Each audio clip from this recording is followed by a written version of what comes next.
This video is brought to you by Amber. Amber keeps your EV on the road longer, offering seamless protection with no long-term contracts or upfront costs. Learn more at the link in the description and use code SPEC5 for 5% off. Howdy folks, welcome back to another Out of Spec Renew video. Today we're doing some work on the battery pack out of my personal daily driver actually, which is this 2015 Tesla Model S 70D.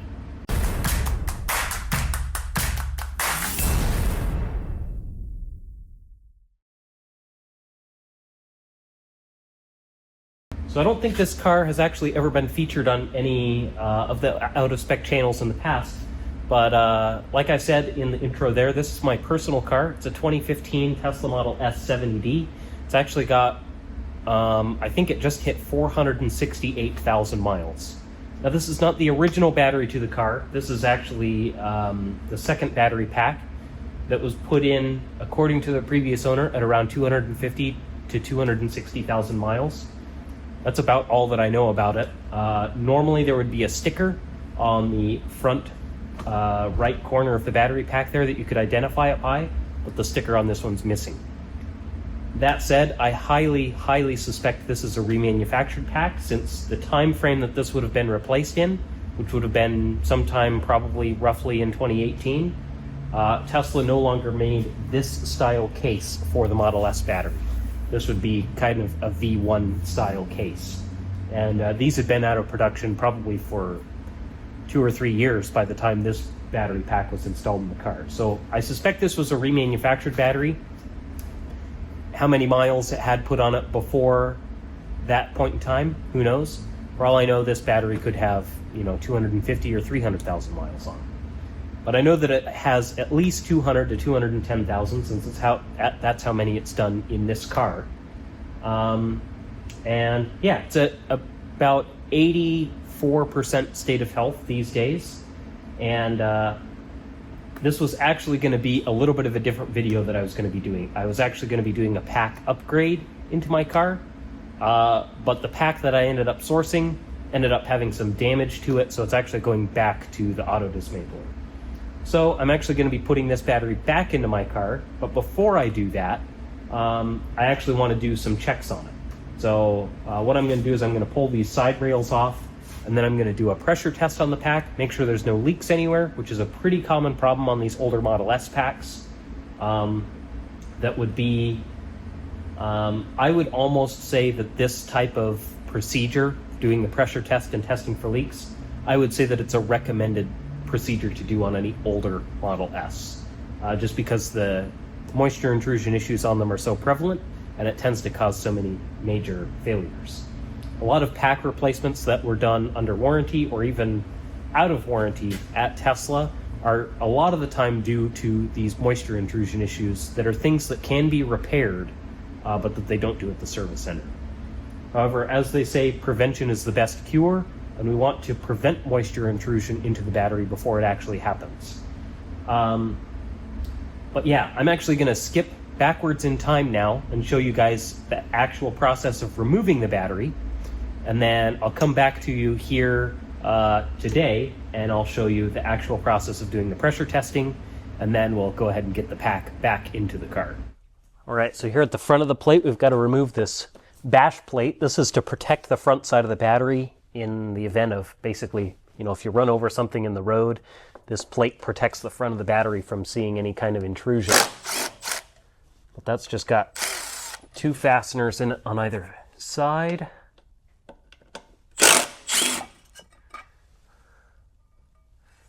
And there's that thing removed. There was actually kind of a recall where they had to retrofit these to a lot of early cars.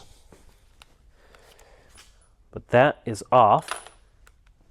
Now what we can do is remove these 4 fasteners at the very front of the battery.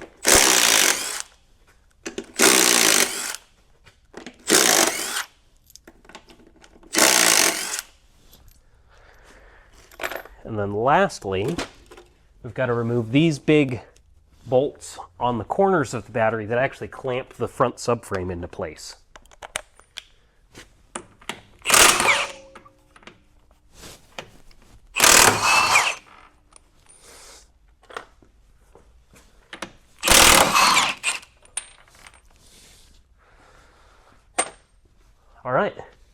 That's it for everything that we need to do under the car. Now we can go ahead and get our table into position under the battery, and we can start actually unbolting it on the sides.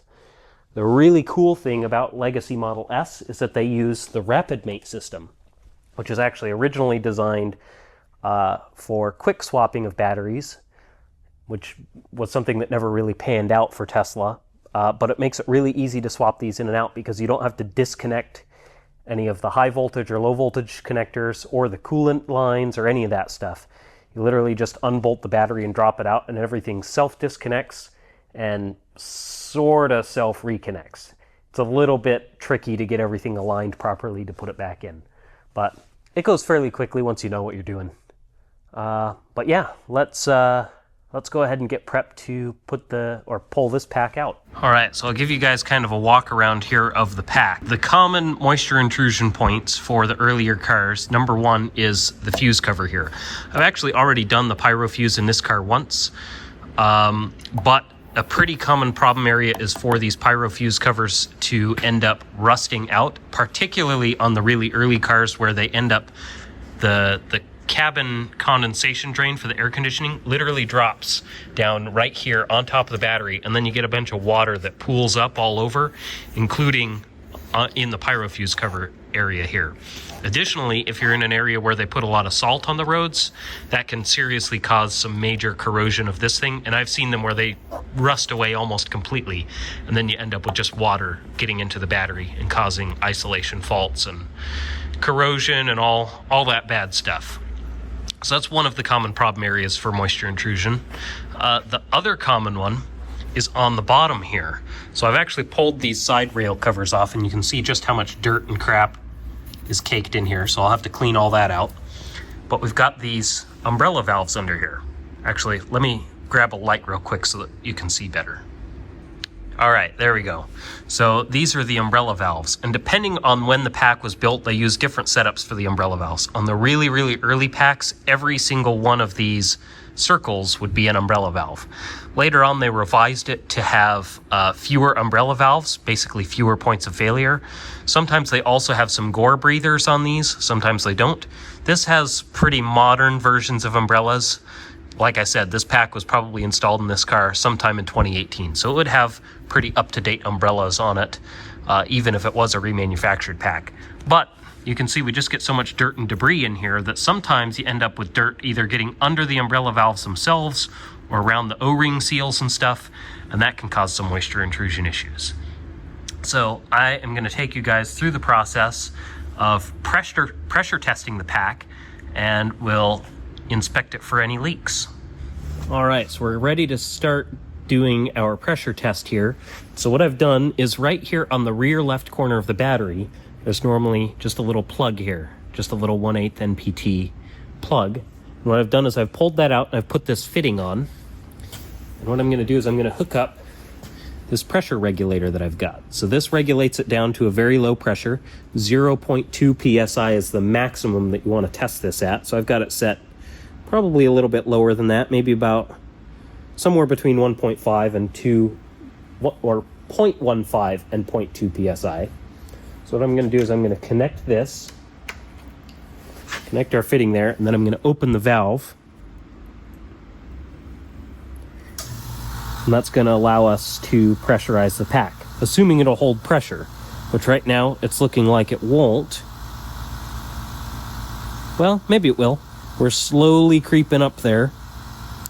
Although, now that I think about it, I might actually have to plug the vent on the top of the penthouse.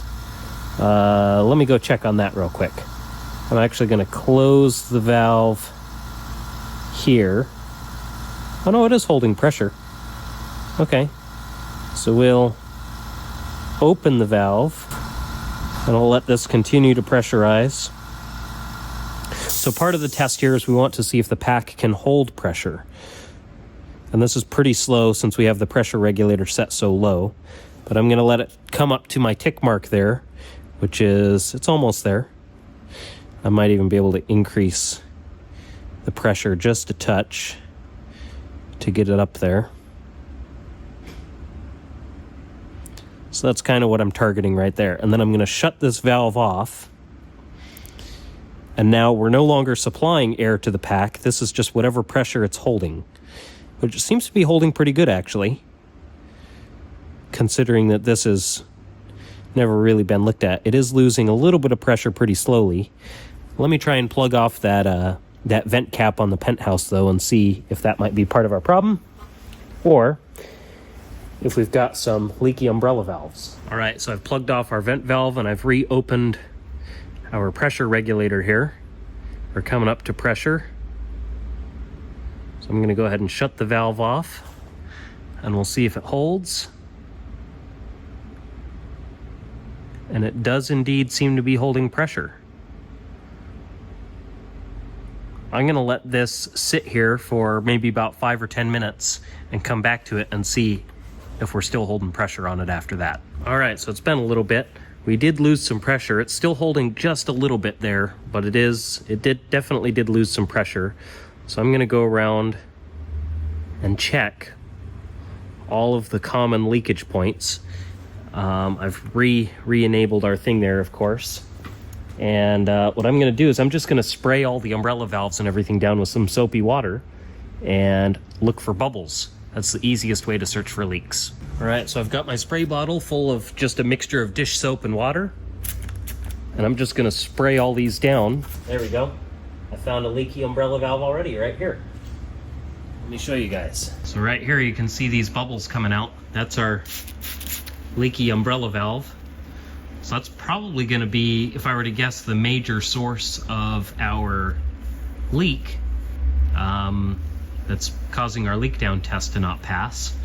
But I'm going to go through and check the other side as well, and then kind of check around the seams of the lid on the pack. I doubt that the pack sealing has any issue here, but it's worth checking everything while we have the battery out, and just make sure that we don't have any problems later on down the road. All right, so I went through and checked all of the rest of the umbrella valves on the pack. I tested all the way around the lid. I checked the fuse cover, all that good stuff. We don't have any other leaks other than just this guy right here. Now, normally if I had a bunch of umbrella valves that were leaking, I would probably go through and replace them all, especially on a pack with the older revisions where they have a lot more umbrella valves. But this already has the pretty decent updated ones, and it's just this one that has a little bit of a minor leak. So I think what I'm going to do is I'm actually just going to try and clean this. It probably just has some dirt in it. And I'm just going to let the air pressure kind of help me so that I don't end up with any dirt going back in. But I'm just going to take just a clean towel here. I'm just going to clean out the underside of this umbrella valve. It's just a little silicone flap, basically.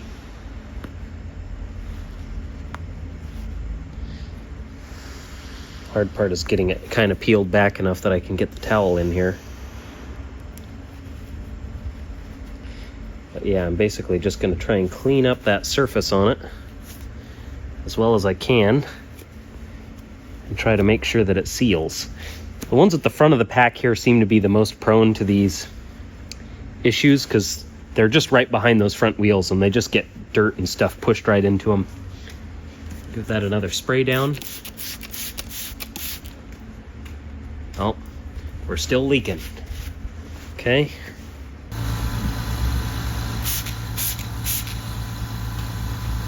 Yep. That thing's still leaking. Okay, so I guess we don't have much of a workaround there, so I'll go ahead and I'll try to get this thing off in one piece. And maybe I can try and clean it outside of the pack and that'll work a little bit better. But I may end up just having to replace this section of the umbrella valve assembly. So I'm basically just going to take a pry tool here, and I'm just going to start at one end and I'm going to gently, well, let me turn off my pressure here, since there's no point in running that while we're trying to pull this apart. You'll hear a rush of air come out probably when I pull this off. Okay, that one didn't break any clips.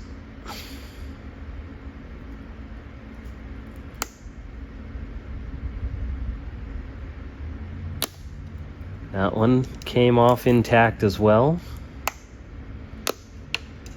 Okay, we're doing good so far. We might get lucky.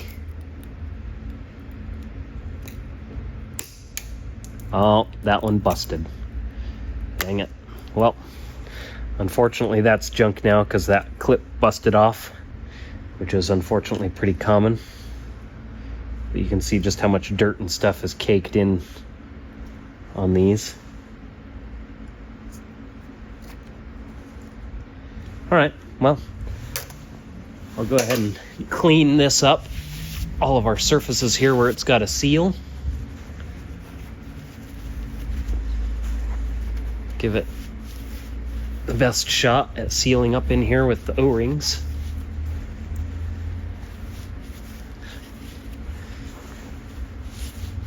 And I actually have a bunch of sets of umbrella valves, but I don't know that I have any singles, but I don't really need to break up a set to do them on this because it's just the one that's bad. So I kind of hate to throw a whole set of them at this thing. But yeah, let me go ahead and just grab another umbrella valve real quick. All right, so we've got a fresh, brand new umbrella valve assembly right here. And that is just gonna push right into place.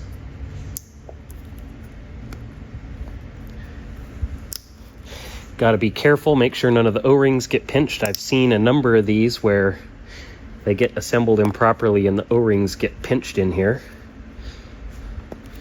So that's kind of the main thing that you want to make sure of, is make sure those O-rings go in, and make sure you hear both snaps go into place on every single one.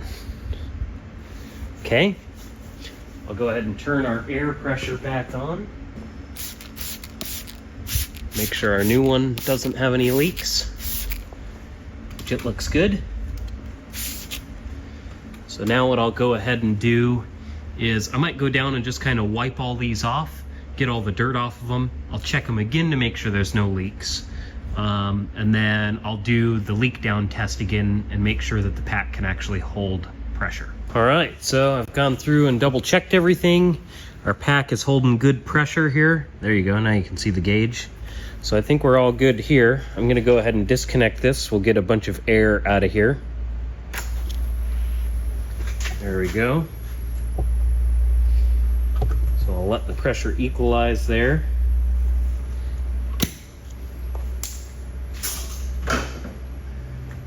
And what I'm gonna do here is I'm gonna go ahead and take our fitting off, and then we'll go ahead and put our plug back in. Of course, I've put new PTFE sealing tape on that. So we'll go ahead and just thread that guy right on in there. Make sure it's good and snug. You don't have to go too crazy on it, but you do want it tight so that it's sealed. Now we're good to go there. I'm going to go ahead and get the side rails back on, and then we can do kind of some final checks and do a couple of other things real quick before this goes back in the car. All right, it's time to get our side skis back on, which I've got down here. I went ahead and cleaned those up off camera. There's a groove that they fit into here on the bottom of the pack that I just want to make sure is cleaned out. That makes them a lot easier to get in. I'm just going to run my clip tool through that groove, kind of get all the dirt out of it.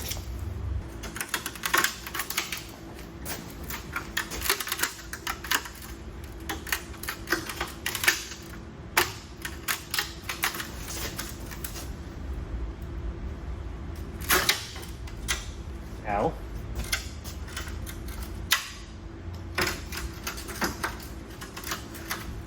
This part is a little tricky. There we go.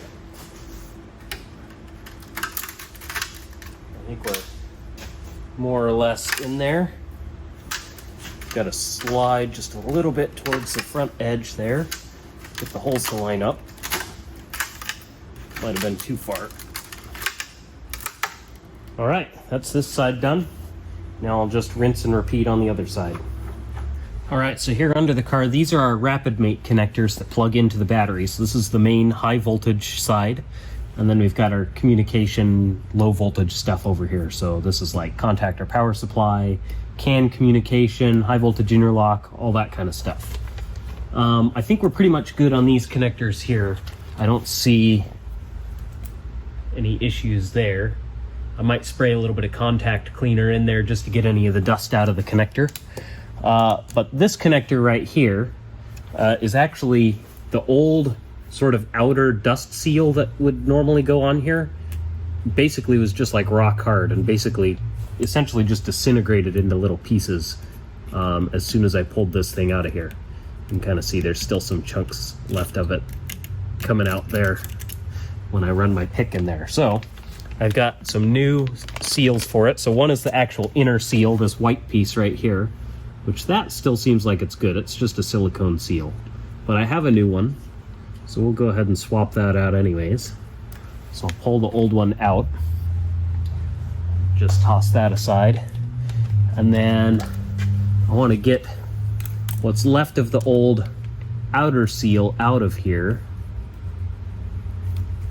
And dang, is that thing crusty. Most of the rest of it I already tossed, but the actual little flange that sits in here is still left over. And yeah, this thing is just absolutely rock hard. It's almost like old oxidized plastic at this point rather than actual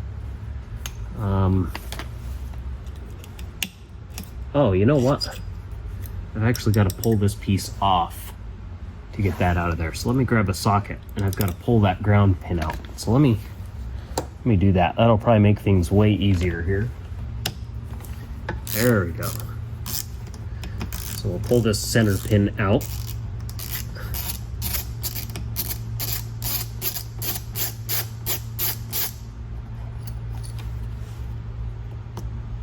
And then in theory,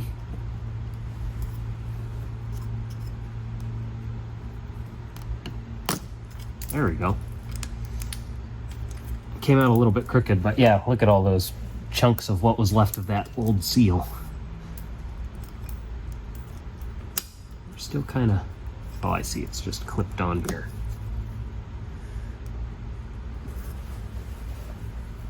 Gotta unclip it on this side somehow.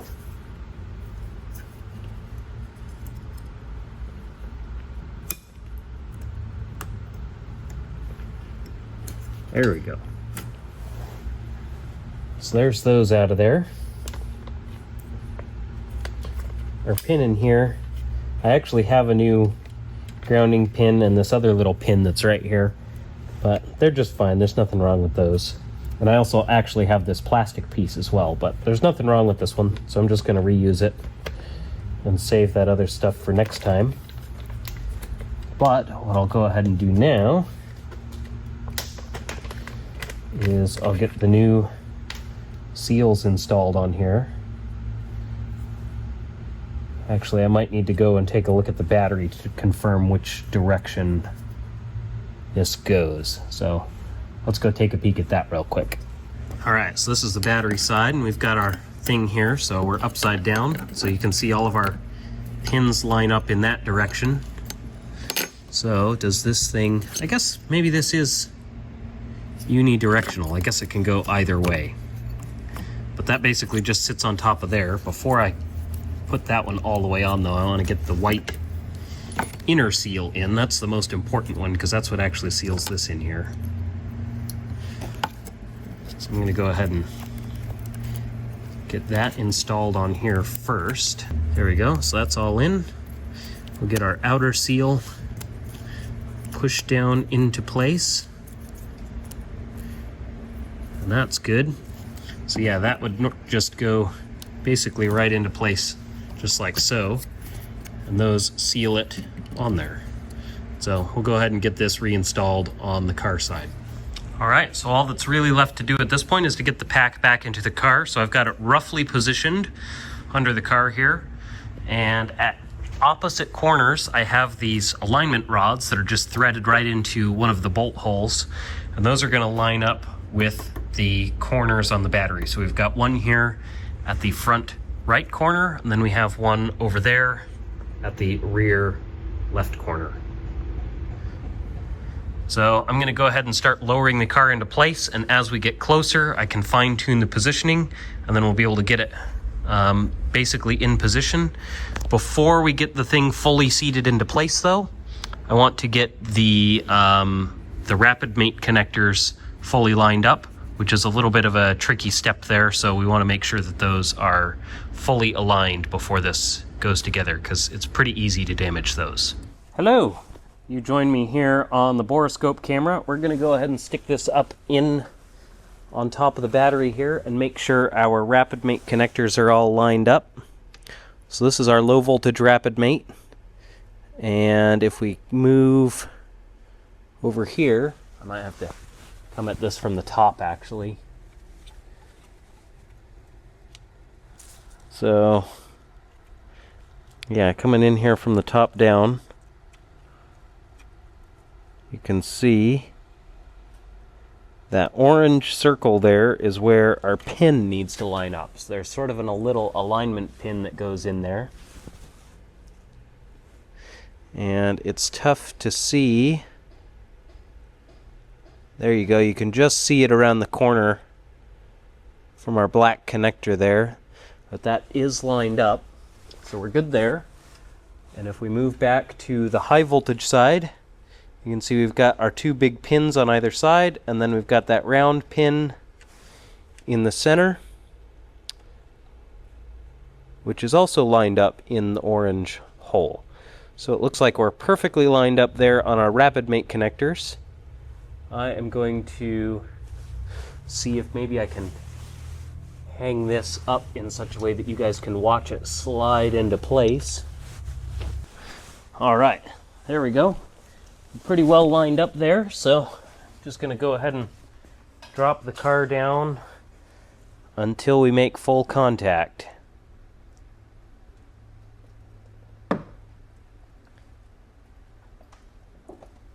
There we go. And now we've got basically the car's fully sitting on the battery. We're fully seated on our rapid mate connector.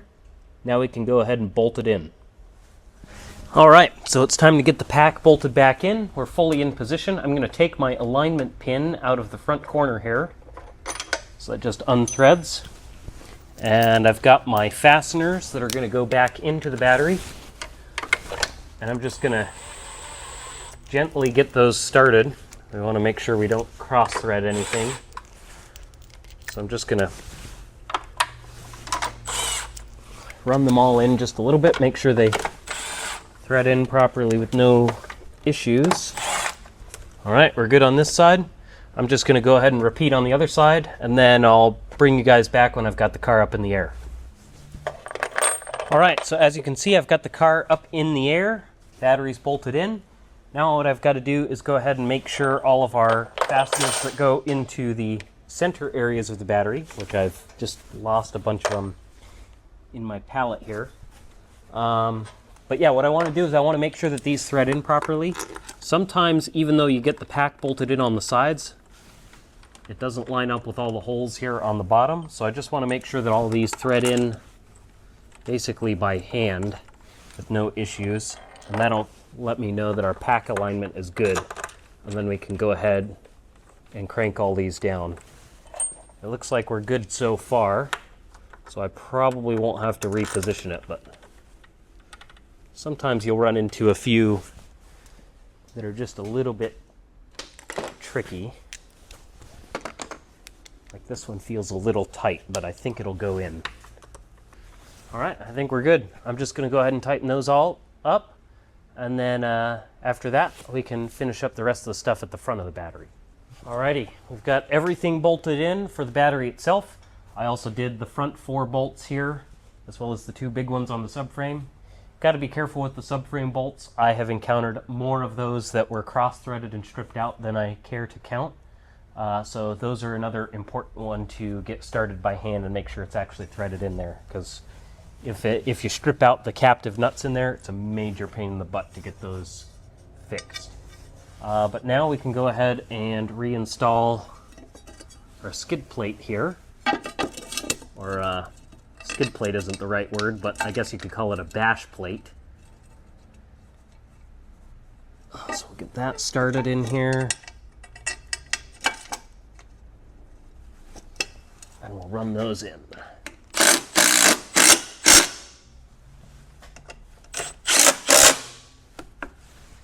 Sweet, alrighty. Now the battery's fully installed. All I've got to do is get the plastic cover back on in the rear, and then we should be good to go. Alright, so now we can go ahead and get the car powered back up. So I'll get my high voltage disconnect here. And we'll plug it back in where it belongs down here.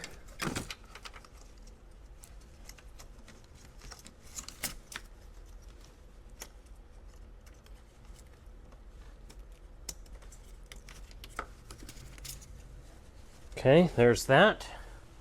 Then we can reconnect our 12-volt battery. And let's see what happens when we try to power on. I hear contactors, that's a good sign.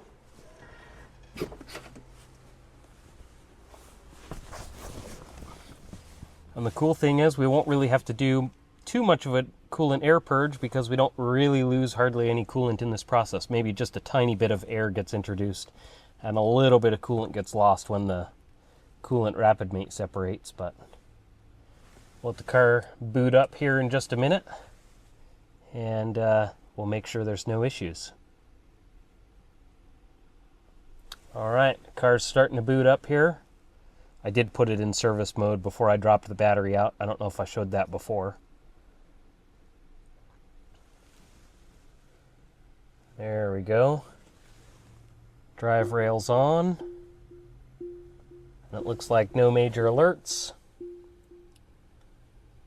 I think I have a couple minor little things like one of my louvers in the front bumper, which is kind of just a common thing on these. It's not really a big deal to worry about. Yep, left shutter, no feedback. And then this pedal monitor, that's just a normal thing for Model S. For those to have that alert, that's another one to not worry about. And then the active arrow is related to the left shutter thing. So no alerts there to worry about. We're all good. The car goes into drive, goes into reverse. Everything seems to be good. Sweet. Alrighty folks, well that's going to do it for this one. Obviously, like I mentioned in the beginning of the video, things didn't quite go the way that I had originally envisioned with this project. Originally, I was going to be doing basically these same checks, but on a replacement battery that was going to be an upgrade for this car. Unfortunately, when that battery showed up, it turned out that it had some damage to the case, so it's actually going back to the dismantler. But I ended up doing these checks on the battery that I pulled out, and I'm glad that I did because I did find some umbrella valves that needed to be addressed. I'm actually surprised that I didn't find more leakage points on here, but things worked out pretty well for that. This is something that probably should be done on most older Model S and Model X, particularly, of course, for cars that are out of warranty. These moisture intrusion issues can cause a number of problems within the pack. The first and most obvious is loss of high voltage isolation. That's usually mostly an issue in the case of a rotted out pyro fuse cover, but it can happen from the umbrella valves too if you get enough moisture in the pack. But the other common failure modes for moisture intrusion are basically separated sense leads, which are ultrasonically welded onto the collector plates on the modules. And if there's too much moisture in there, that can cause those bonds to come apart. Same with wire bonds as well. And then the other thing that it can cause is actually damage to some of the BMS electronics, which I've got an example right here. So this is a BMB, or a battery management board, for a Model S. And as you can see, these two capacitors right here, C26 and C27, see all that corrosion on those? That's from moisture condensating and sitting on top of those and rotting those away.